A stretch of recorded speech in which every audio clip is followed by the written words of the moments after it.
Okay, let's see how Prabhupada translates it. There is no sin for a king who kills for the right cause, who is engaged in maintaining his citizens, but this injunction is not applicable to me. Please repeat. There is no sin. There is no sin For a king who kills for the right cause. For a king who kills for the right cause. Who is engaged in maintaining his citizens. Who is engaged in maintaining his citizens. But this injunction is not applicable to me. But this injunction is not applicable to me. Okay, Maharaj, I am just looking for you. I found you. Unmuted you. Now I'm going to mute myself. Thank you, Maharaj. Okay. Hare Krishna. So, if we go ahead here to Prabhupada's purport, Maharaj Yudhisthira thought that although he was not actually involved in the administration of the kingdom, which was being carried on well by Duryodhana without harm to the citizens, he caused the killing of so many living beings only for his personal gain of the kingdom from the hands of Duryodhana. The killing was committed not in the course of administration, but for the sake of self-aggrandizement. And as such, he thought himself responsible for all the sins. Okay. And if we go ahead and look, this of course is a part of the eighth chapter is kind of finished now, Kunti's prayers, and Krishna's going to leave, but it says here, 1:845, thus accepting the prayers of Srimati Kunti Devi, the Lord subsequently informed other ladies of his departure by entering the palace of Hastinapur. But upon preparing to leave, he was stopped by King Yudhisthira, who implored him lovingly.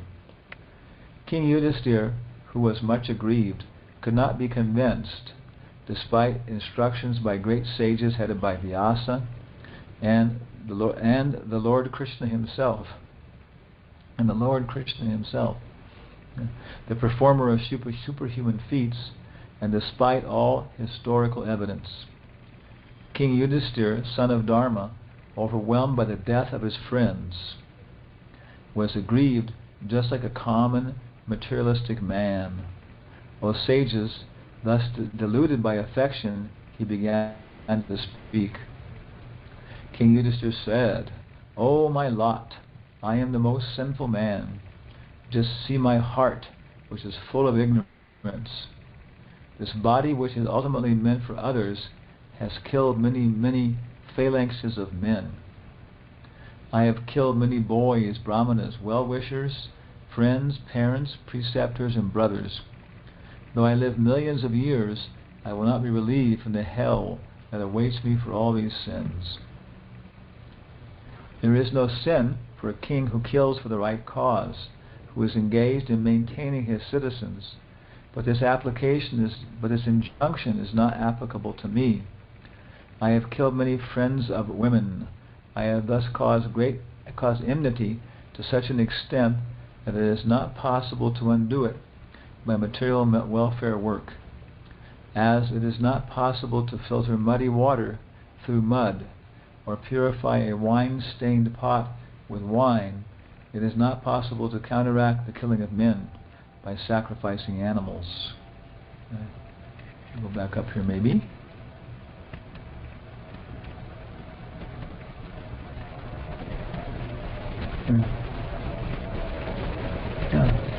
So this is a narrative, no?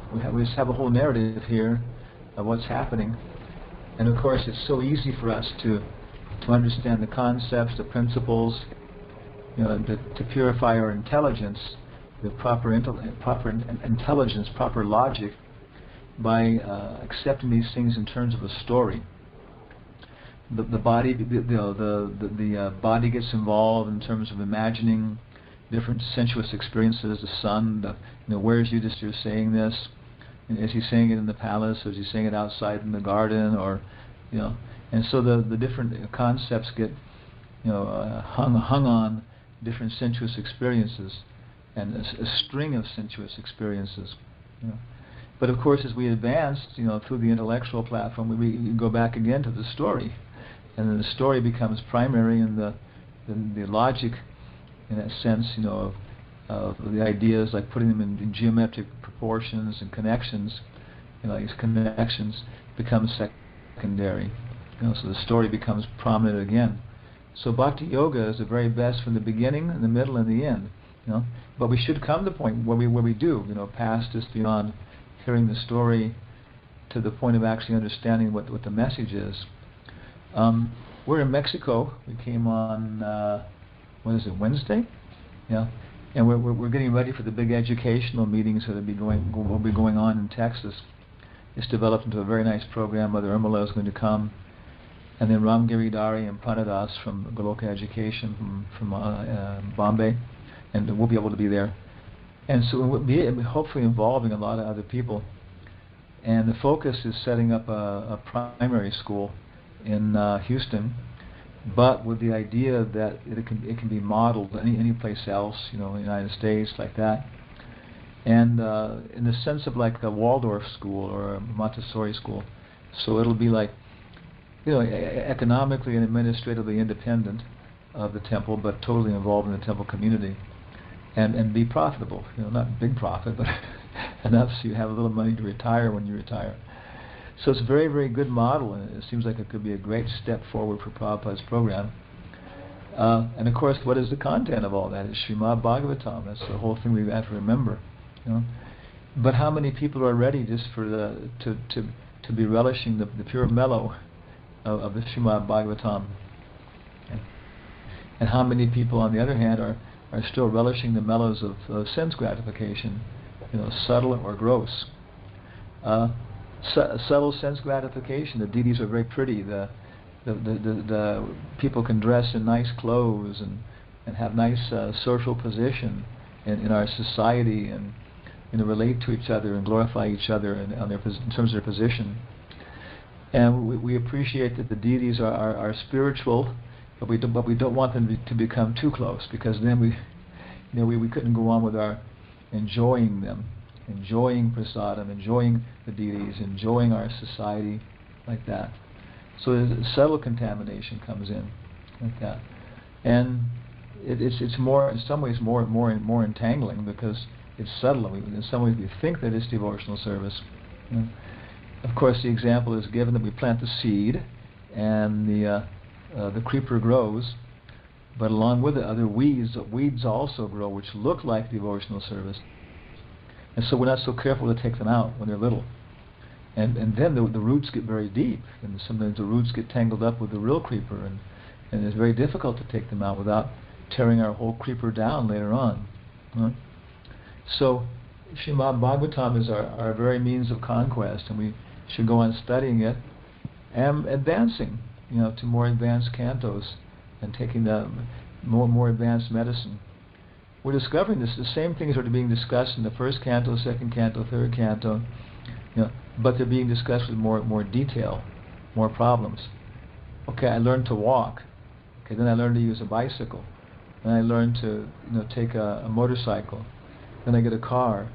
Then I get a truck. And so I'm always accomplishing the same purpose, taking the same route, but I'm doing it with more profundity. And so the other cantos are going to discuss the same things, but with more depth, to more purification. So in some ways we're thinking, my goodness, this is just like, this is like, instead of Yudhisthira, it could have been Arjuna. And Arjuna was lamenting for almost the same reasons, in the beginning. Is the whole thing of going through a detailed analysis, but it looks like, Arjuna's lamentation was for the same thing. Separation from his family members.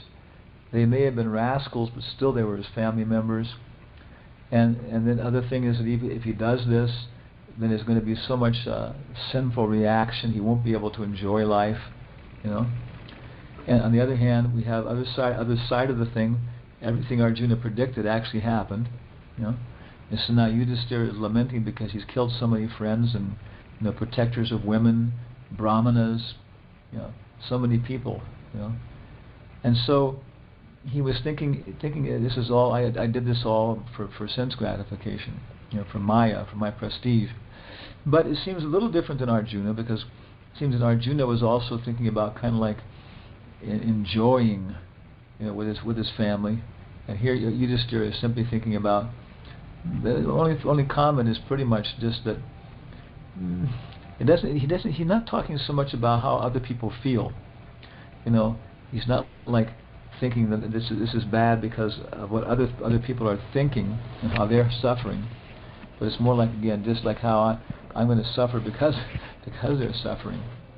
And it's all a fact. Kunti was saying that in her prayers, now you're going to leave us. And Prabhupada comments that, so many sons and nephews and of all the people dead have a very vengeful attitude towards the Pandavas. And so that Krishna is leaving, they also need his association just for this perspective like that. So it's very, very, interesting situation. And we see so many times this again and again. People just go without thinking. Get a cigarette, smoke, then look for a cup of coffee, and then start, carrying some romantic relationship on in the office, or like that. So either they do it, one thing to another. Now it's time to sleep. Sleep, get up, take a bath, feel good. So this carried from one activity to another with a little bit of organization, a little bit of priority, which makes it a little bit civilized, makes it a little passionate. But basically, it's fruitive activities described in flowery language, either directly experiencing it, or as human beings, we always have puppet shows or stories or songs or movies, and we always enjoy it in a subtle fashion. To also, besides actually trying to enjoy it, the subtle stories, of course, orient us how to try and live our lives in the gross fashion. And so this is so many people, Annamaya, Pranamaya, Manomaya. They're living on this level of Pranamaya and Annamaya, Manomaya, and most people don't even get beyond that. Manushyanam Sahasreshu. But some people, they're appreciating, being alive, having the higher activity of their life. So then they come to this higher Manomaya level of honor, duty, these kind of responsibilities. Panchopashana, you worship Ganesh, you worship, Brahma, Durga. But Prabhupada explains that when the concept of the worshipable deity is the mass of humanity, when we have the idea that the mass of humanity is the worshipable object, then the deity we're worshiping is Ganesh, Ganapati. Gana means people, and Pati means like protector, master, Ishwara, Ganesh, controller. So you see so much of the propaganda of literature.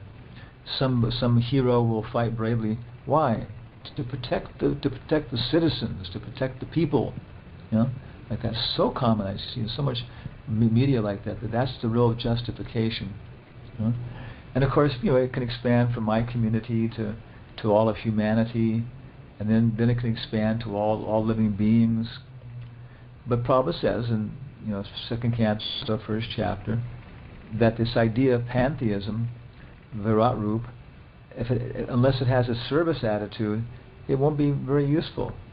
So there are many people who now are promoting demons, who are promoting natural products, organic food, because they want to exploit the stuff. And this kind of brings us very much to a central point then here, because it says that the administration was being carried on well by Duryodhana without harm to the citizens. And this is a very subtle point which we have to deal with a lot in terms of our preaching and everything else. And people say, well, why are you always being so preachy? Why are you always trying to push us to worship God, follow some ritual, do austerities? Everything's going on okay. People are living decent, civilized life. It's religious people like you who cause all the problems, and create all these wars. And if we just think about decent, civilized life and taking care of our family, then there's no need to think about anything else. So Duryodhana, Prabhupada says that, which was being carried on well by Duryodhana without harm to the citizens. You know? But that's the point. Otherwise, why would Krishna have been concerned about this? You know? Even in the Peter Brook Mahabharata, Krishna is suggesting that Yudhishthira should claim his birthright. He should claim the kingdom, because that's actually his birthright. And he says, but how can you? So Yudhishthira tells Krishna, he says, but how can you tell me to do this? Because if I do this, then Duryodhana and my uncle will all become frightened of me or envious, and they'll take us into a civil war. So I know this is my birthright and everything else for so many years, you know. And I've just been avoiding bringing the topic up because I know it's going to plunge us into a ghastly civil war. And how can you, if I condemn the earth to a horrible death, you know? So this argument is going on again and again through this whole thing, and Krishna is criticized as being a warmonger. You know, Hitler adopted the swastika, and in many cases because they were looking at the Mahabharata. Maybe Hitler was somebody in the Mahabharata. Maybe these guys were there, reliving it again. You know? And they appreciated Arjuna, some of them, because he was the ideal warrior. He could kill his family like that on the basis of some principle or something like that. You know? So this idea is there that the swastika and Hitler and Nazi movement, calling themselves Aryan, was bringing out this fundamental flaw that exists in Indian philosophy, in the Bhagavad Gita, that other people like Mahatma Gandhi and others who are preaching non-violence, they're better. You know, Buddha was preaching non-violence, no weapons, and this is much higher philosophy, you know. And so Krishna is just in the philosophy of Krishna consciousness is provoking violence. Of course, in Russia, that was the one criticism they were trying to make about Bhagavad Gita. Some people too, that it promotes violence. You know? And so it looks like that. You know, everything is going on. People were there was no disease, practically speaking, or what's the word, like plagues, and there was sufficient production from the earth, and people were engaged in doing religious duties like that under Duryodhana's reign. And Duryodhana was quite happy about this. He wanted to do this. He wanted to think of himself as a very religious king, and whenever the poor people would come to them, he would extend his hand to them.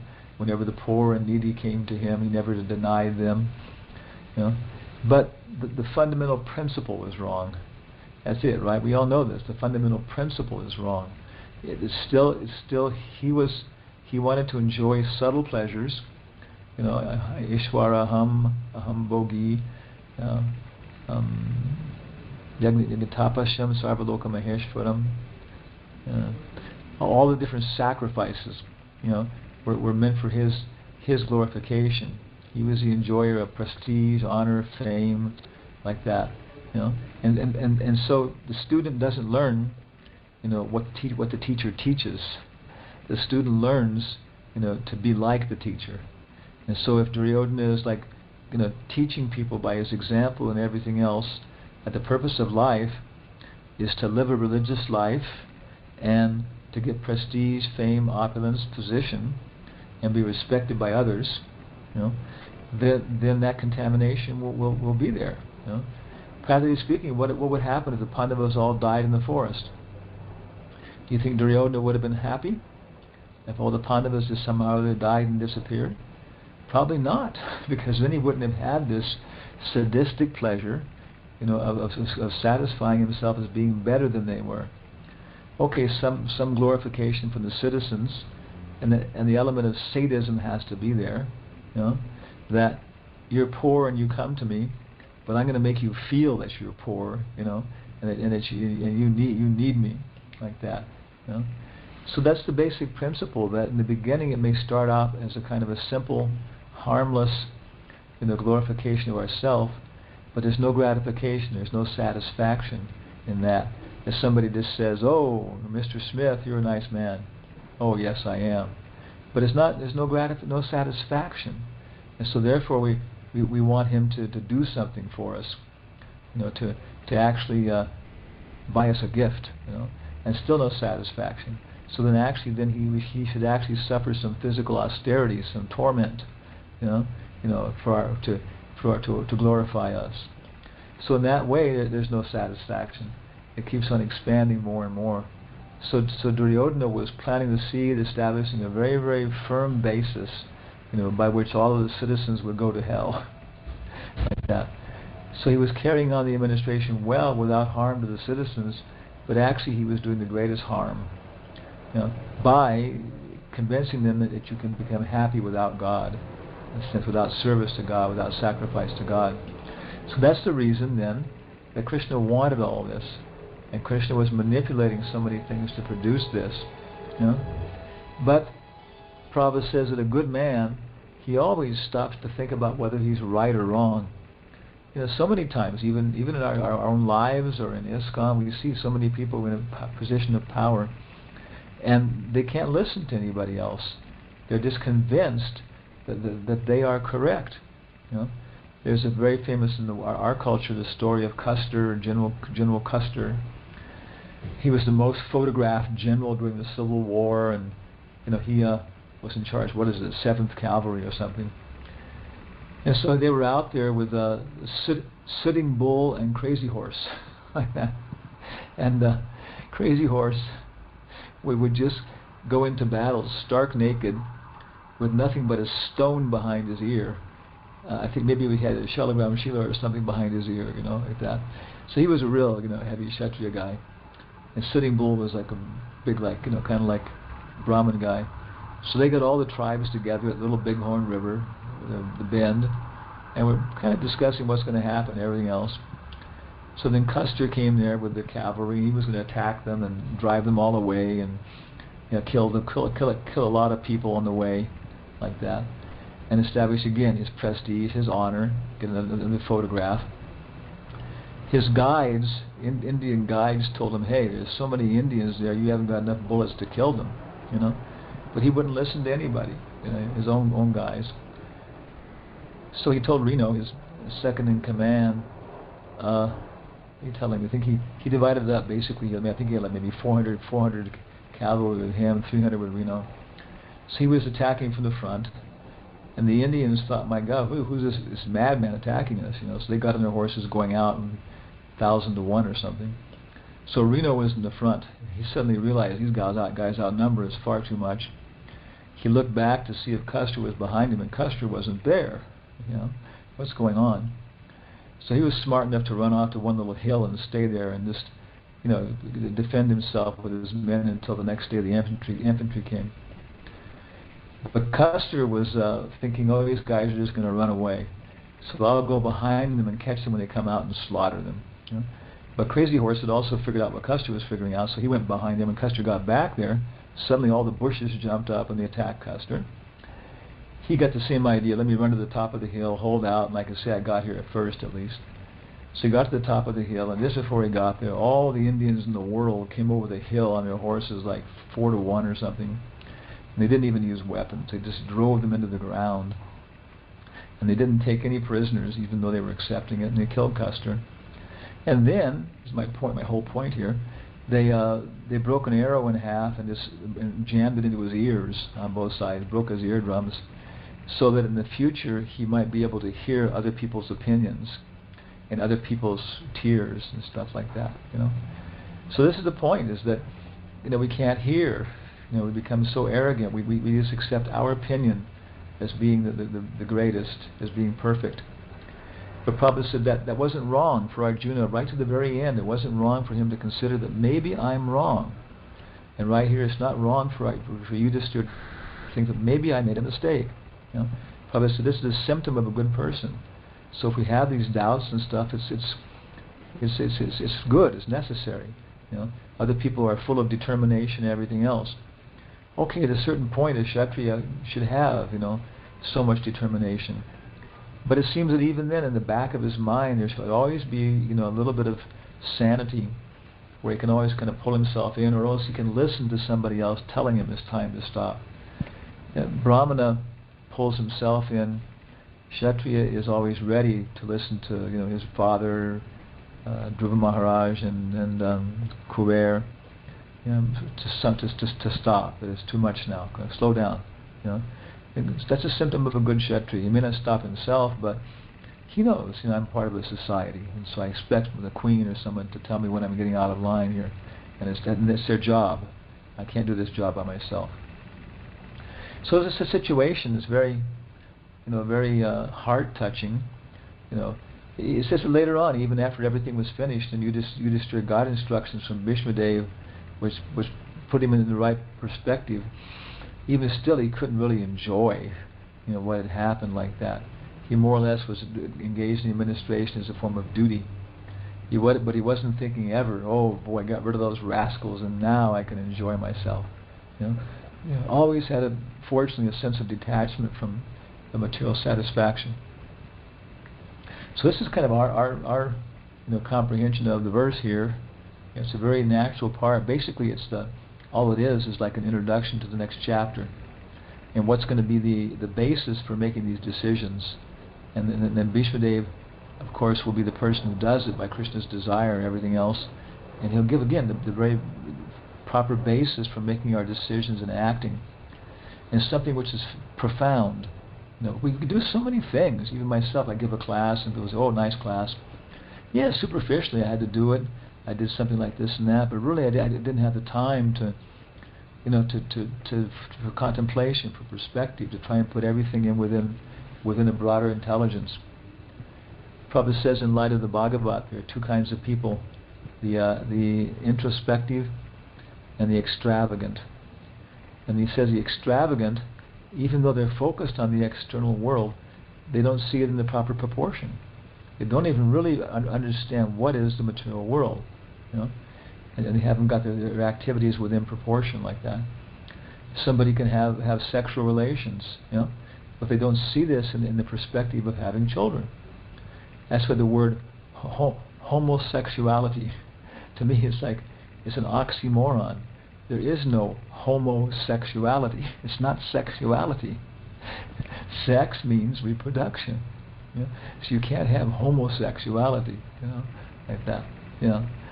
So the same way, without this broader perspective, then it's not satisfying, and we'll look for satisfaction in something else, tobacco or something. After we engage in this or that, we'll have to have a smoke. After eating, after having sex, after music, we're not satisfied, so we want to smoke because our senses are not satisfied. Itagor Sundar, our head of NEOS, our psychiatrist there, he says that tobacco, nicotine, it stimulates the thinking functions, not the intelligence necessarily, but it makes the mind active, and it paralyzes or anesthetizes the senses. So your senses are giving you trouble because they're not engaged properly, and therefore you take tobacco, it deadens them, and then your mind becomes active, and now you can start thinking all about all this kind of stuff, speculating, drinking, that kind of stuff. So I think it's our point here that everything was going on, practically speaking, relatively well.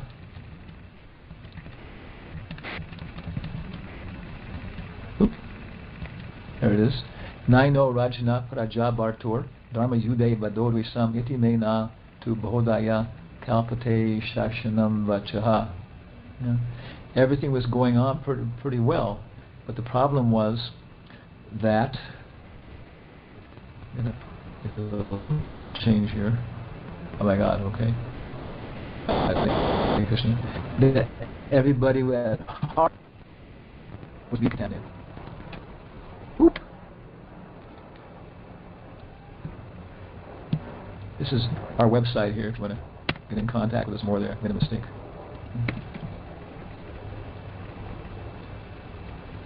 Okay. So, anybody else have any complaints? Anything else? Oh. Prabhu, I have unmuted everybody. I see Madhu Manjari Devi Das is here amongst us. She's the Pujari in Australia there. I think yesterday was her birthday. Happy birthday, Madhu Manjari. One more year serving Krishna. So, Hare Krishna Maharaj, this is Balabhadra. Balabhadra. Dandavas, close to Prabhupada. Maharaj, considering the fact that Yudhishthira Maharaj is offering this grievance to Krishna at a time when Krishna is leaving Dwarka, or leaving Hastinapur with the intent of returning to Dwarka. Considering the time factor that the war had already ended, did Yudhisthira feel this grievance during his coronation, or did the coronation not happen yet? And this seems like a long time for him to be carrying this grief. The timeline is interesting because that's part of it, because when how the emotions come, what causes something else. It says he was ready to go, but he'd also gone back into the palace, and Yudhisthira lovingly implored him to stay, like that, or just started presenting his lamentation. So it seems that it's right after, the battle, and I would say the coronation had occurred. It looks like, and Krishna would stay for that, but the disappearance of Bhishma hadn't happened. The birth of Maharaj Parikshit hadn't happened, and how's it go now? I think the way we were looking at it is that the birth of Maharaj Parikshit, maybe Krishna stays for that, and then he comes back for the horse sacrifices that are performed afterwards. So the exact timing, as we go through it again and again, it becomes a little bit more clear and read the Mahabharata. But the lamentation, everything went on for a long time. Again, Nitai Gaur Sundar, he's in Tennessee, we're there, and he's a psychiatrist. And right near there is the Battle of Murfreesboro. It's just like 10 minutes from his house by automobile. Is the national cemetery, and it's just, you go there, it's just mind-boggling.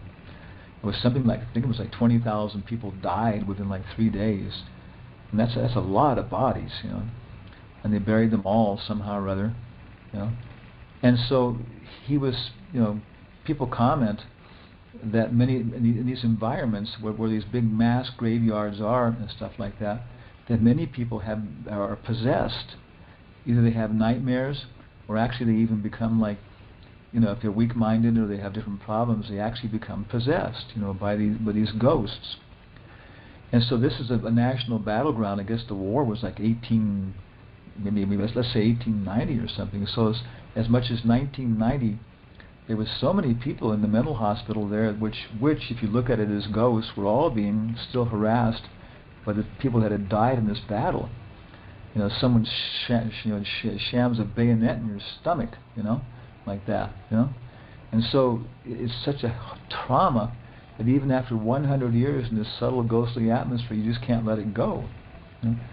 But it seems that now that the kirtan's been going on there within the last even like 5 years, all these guys have gotten it straightened out like that.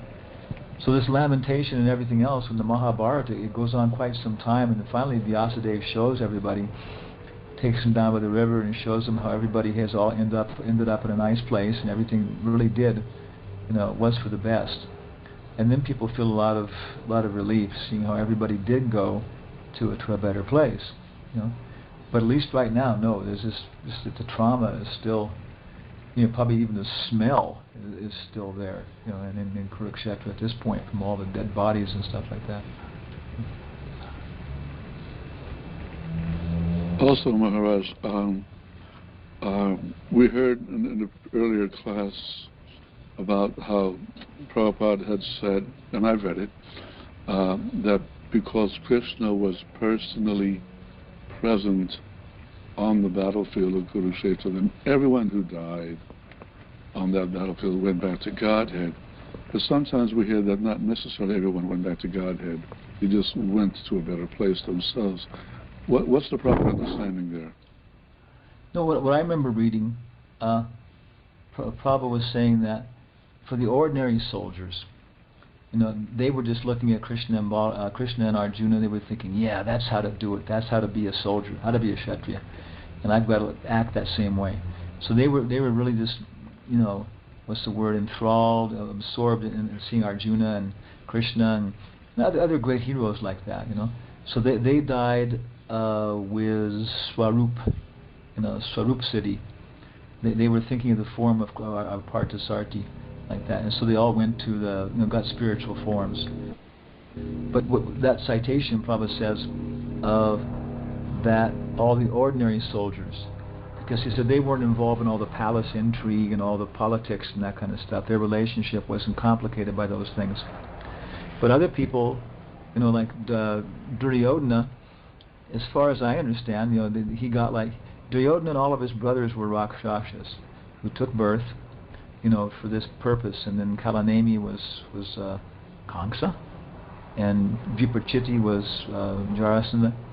So they all took birth on the earth for this purpose of fighting with the demigods. And so they created more karma, more reactions, everything else, and enjoying and suffering those. But, again, it may very well be that they became Rakshasas again. They came back up out of even one point during the Mahabharata, the other Rakshasas and everybody else, they pulled Duryodhana up out of the situation. They complained that he's not taking care of it properly. And he tells them, well, if you think it's so easy, you try it, And they grumble and push him back down again, to the level of, of mundane consciousness. So that the other people then, I think they got different destinations, some reactions for their simple activities, and some going back to the celestial level with certain experiences intact and stuff like that. So that's what I would understand. Here's the exact quote from Prabhupada. And actually it's coming right up, the passing away of Bhishma in the presence of Lord Krishna. In the purport, Prabhupada says, all the soldiers and persons, not just the soldiers, but all the soldiers and persons on the battlefield of Kurukshetra attained their original spiritual form like the Lord after their death, because by the causeless mercy of Lord Krishna they were able to see him face to face on that occasion. Jai, Swarup Siddhi ki Jai. So that's pretty authoritative. I'd be interested to hear, what else Prabhupada may have said, but that's, pretty clear to me. Yeah, but for example, some of the administrative people, may have gone here and there too.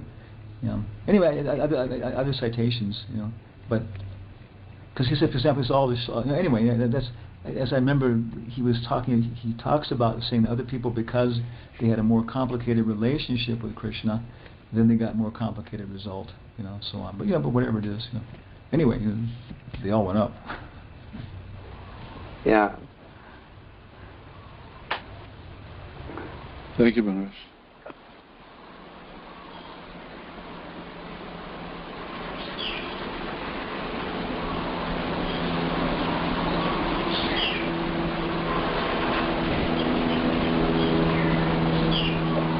Anybody else?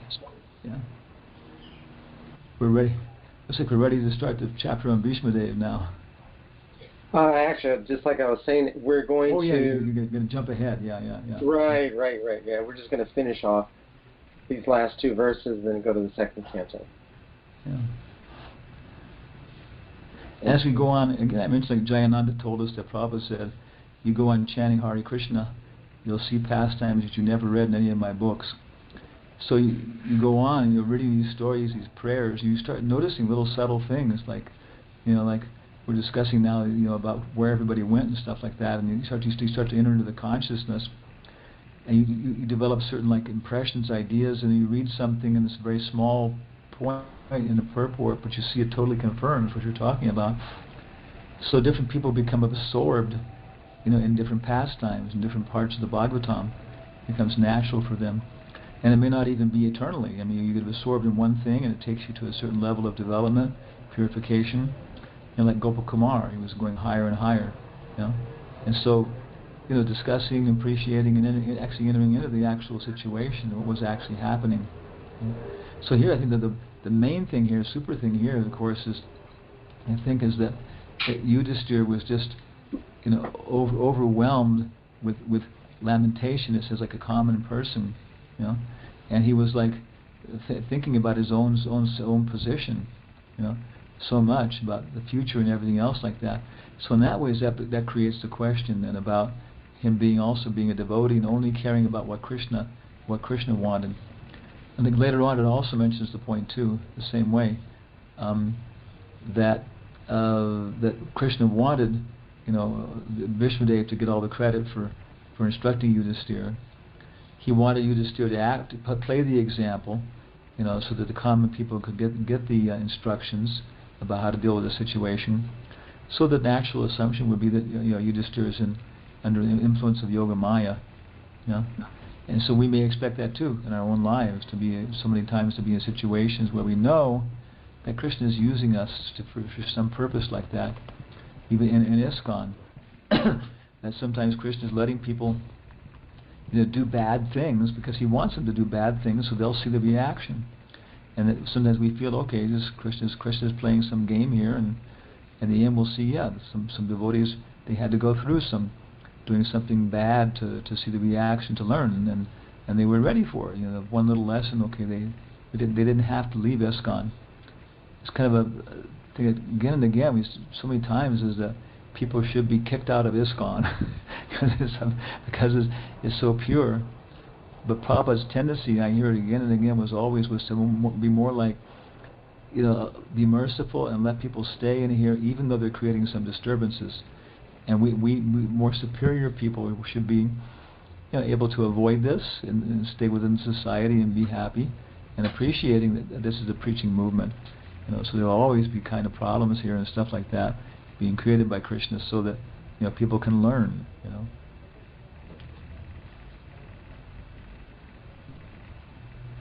Okay, so thank you all very much for this opportunity. And again, we're in Mexico now. My goodness, today we had our meeting with our study partner for Bhakti Bhai Baba, Istagosti, with all the devotees here.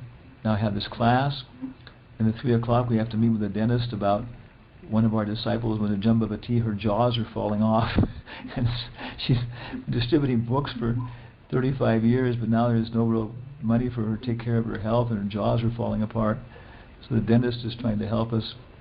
And then in the evening was a whole evening program, meet with devotees before the evening program, and then initiations tonight. So it's just like the Battle of Kurukshetra here. It was very, very nice to have your sane association in the peaceful land of Hawaii. Thank you very much, Maharaj. Thank you very much. Hare Krishna. Thank you, Maharaj. Haribol. Tiene mucho divertido. Hare Bye, everybody. Krishna. Incredible. Hare Krishna.